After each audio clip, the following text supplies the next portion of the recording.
हरे कृष्णा। आज का हमारा सत्संग श्रीमद् भगवद गीता के 12वें अध्याय का 16वां श्लोक। भगवान कृष्ण कह रहे हैं, अनपेक्षा शुचिर्दक्षा उदासीनो गतव्यथा सर्वारंभ परित्यागी यो मद्भक्त समे प्रिय।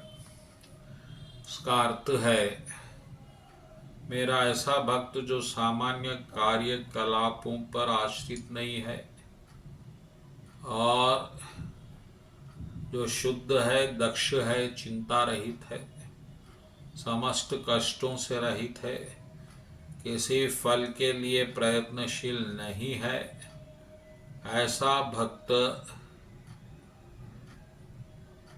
मेरे लिए अति प्रिय है। सर्वारंभ परित्यागी,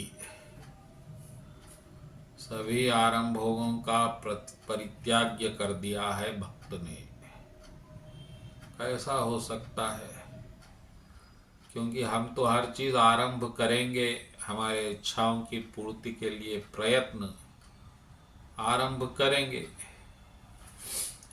लेकिन भगवान कह रहे हैं सर्व आरंभ परित्यागी अनिपेक्षा, कोई उपेक्षा नहीं रखने वाला। बिल्कुल जिस तरह बालक माँ की गोद में रहता है, भक्त भगवान की शरण में रहता है। लेकिन ये कैसा संभव है हमारे जीवन में? ये बात महत्वपूर्ण है। उसका उत्तर है कि ये संभव है इसलिए क्योंकि जो हमारी स्थिति है जीने की, हमारी जो मुद्रा है जीने की, वो इसी तरह है। एक परमात्मा है, एक हम है, एक शरीर है। परमात्मा में आत्मा स्थित है और आत्मा में शरीर स्थित है। ये सब एक दूसरे के हृदय में पहले से ही स्थित है। इसका अर्थ है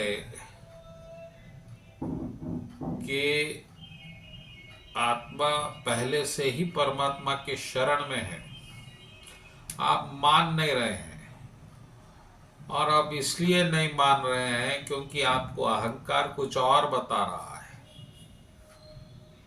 अहंकार तर्क बता रहा है, बुद्धि बता रहा है, प्रयत्न बता रहा है, कर्म बता रहा है।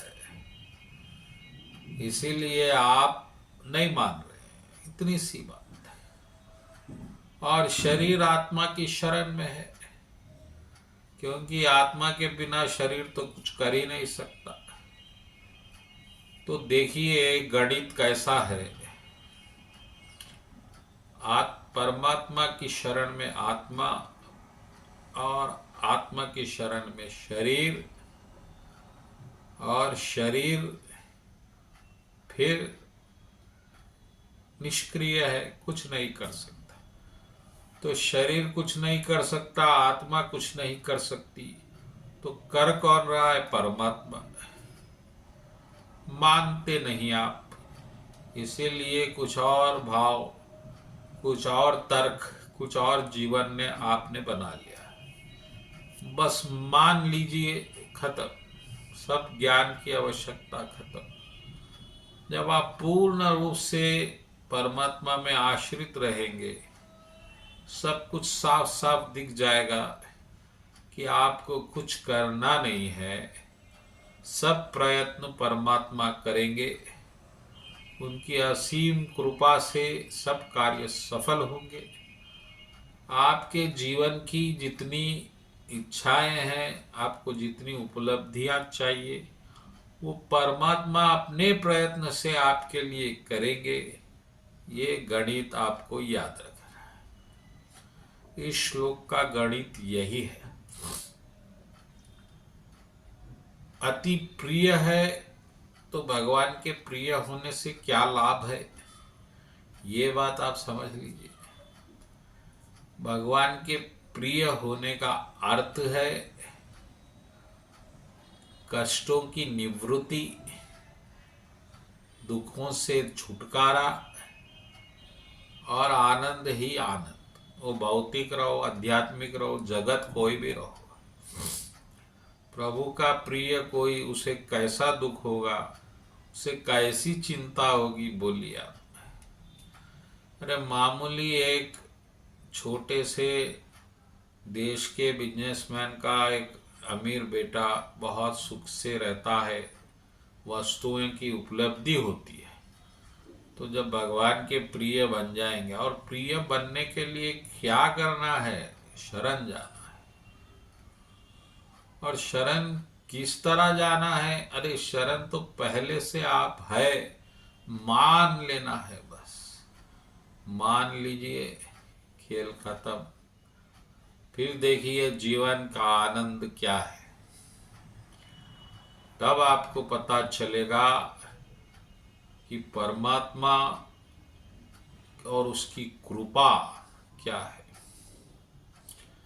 वरना आपको कर्म और आपके प्रयत्न दिखेंगे जो हमेशा ही निष्फल रहेंगे बिना परमात्मा की कृपा के, और अगर सफल भी हुए तो फिर लालच के कारण वो कम दिखेंगे, और वो उसको आप संभाल नहीं सकेंगे, कोई छीन लेगा, धोखा देगा, यही वो सब कुछ, वो माया का खेल चलेगा।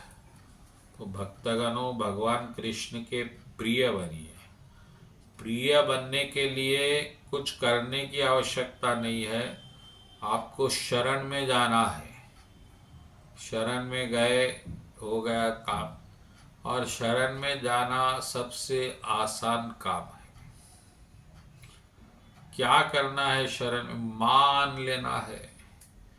क्या मानना है? यही कि आप परमात्मा की गोद में है, उसके चरणों में है, उसकी कृपा से जी रहे हैं, बस इतनी सी बात मानना है। ये मान लिए, आपको कुछ सर्वारंभ परित्याग, सब प्रयत्न छोड़ दो, परमात्मा के भरोसे बैठ के देखो, फिर देखो आपका वही प्रयत्न जो पहले निष्फल होता था अब सफल होगा, क्योंकि अब परमात्मा आपके साथ जुड़ गया है और आप उतने ही परमात्मा की तरफ ताकतवर हो जाएंगे अपने क्षेत्र में। यही है इस श्लोक का रहस्य।